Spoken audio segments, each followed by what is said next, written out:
بے چین رہتے ہیں وہ لوگ جنہیں ہر بات یاد رہتی ہے۔ انا انسان کو بزدل بنا دیتی ہے، خاص طور پر لوگوں کا سامنا کرنے کا حوصلہ ختم کر دیتی ہے۔ دلوں میں فرق آ جائے تو دلیلیں، منتیں اور فاصلے بیکار ہو جاتے ہیں۔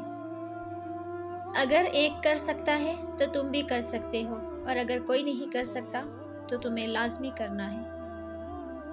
جو تمہارے نصیب میں نہیں وہ تمہیں ملے گا بھی نہیں، چاہے وہ تمہارے دو ہونٹوں کے درمیان میں ہی کیوں نہ ہو۔ اور جب اللہ تھام لیتا ہے پھر کوئی گرا نہیں سکتا۔ اگر کوئی مخلص ملے تو اسے سنبھال کر رکھنا، تجربے نہ شروع کر دینا اس پہ۔ دوسروں کو دوست بنانے کی سب سے زیادہ آسان تدبیر یہ ہے کہ آپ دوسروں سے نفرت کرنا چھوڑ دیں۔ نفرت میں ایک بات بہت اچھی ہوتی ہے، آپ بہت جلدی پہچانے جاتے ہیں۔ تعلیم کا اثر انسان کے اخلاق سے پتہ چلتا ہے، ڈگریاں تو رشوت سے بھی مل جاتی ہیں۔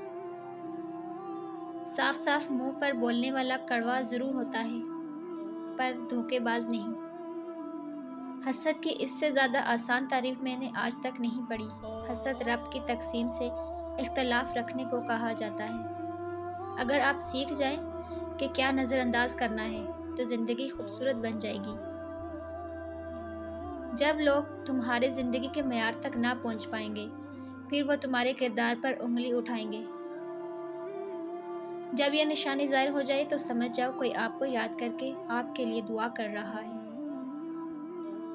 جب آپ کا دل بغیر کسی وجہ کے محسوس کرنے لگے تو سمجھ جاؤ کہیں نہ کہیں کوئی آپ کو یاد کر کے آپ کے لیے دعا کر رہا ہے۔